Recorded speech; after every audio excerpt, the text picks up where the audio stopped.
Hi, this is Alken, and welcome back to my channel. What was Michelle's room?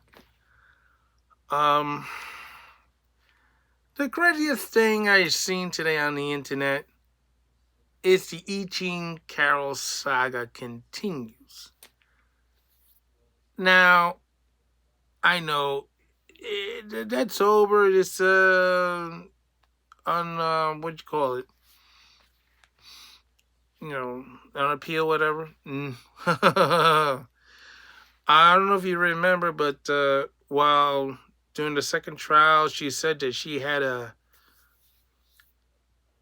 owned a handgun and with ammo, and turns out the gun was she didn't have a license for it. So I found out that the police in upstate New York came for a visit and took the gun, but didn't arrest her. Excuse me. It's New York State. You seem to have forgotten.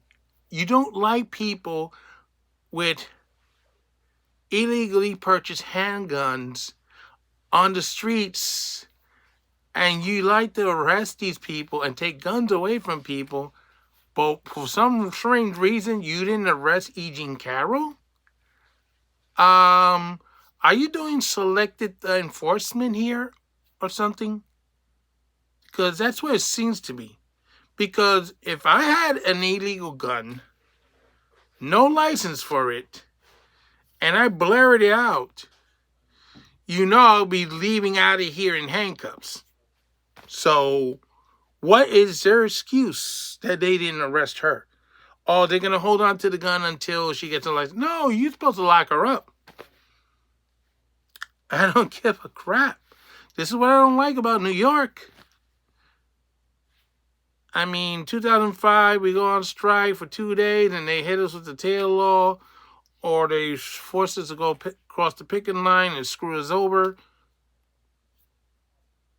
But yet, when the teachers union holds New York City school kids hostage for a year, and you have the mayor who doesn't enforce the tail law on these folks, that's selected prosecution. That's selected enforcement. That's selected whatever they want to do. This is what pisses me off.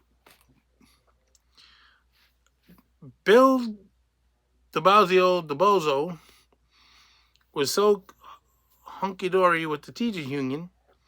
That's the reason why some of these unions got away with murder during the COVID. They hold the school kids hostage for a year and wouldn't reopen the schools. But in Florida, they reopened it. In Texas, they reopened it with no problems.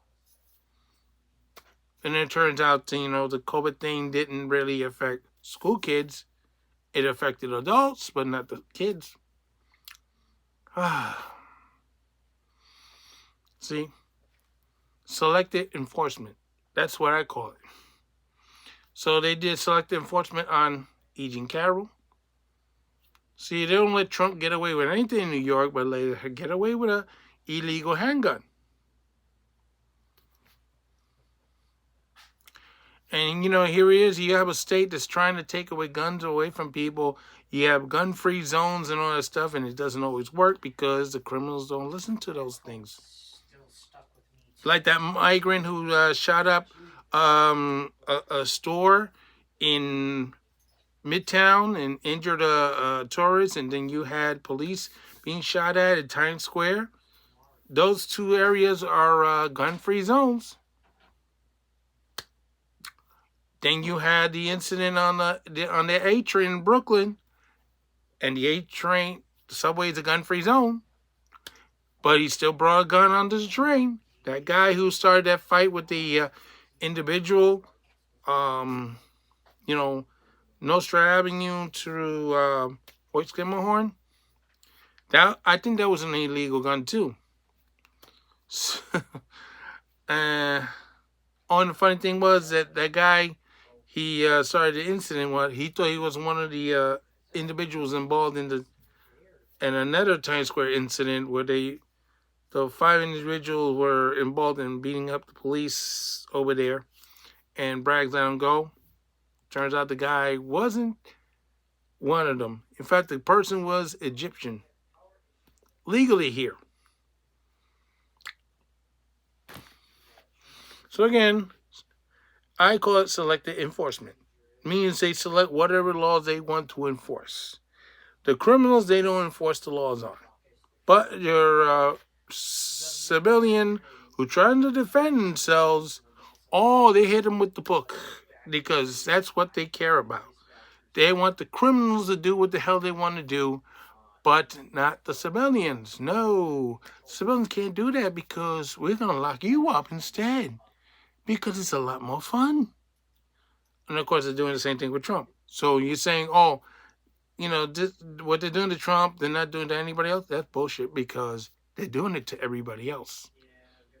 So, word to the wise in New York, please get rid of these idiots you have up there in Albany, in New York City, and all the other places where it's woke and stupid to, stop doing this selective enforcement nonsense. Either follow the law or find another job. That's what you need to do. You need to kick these people out.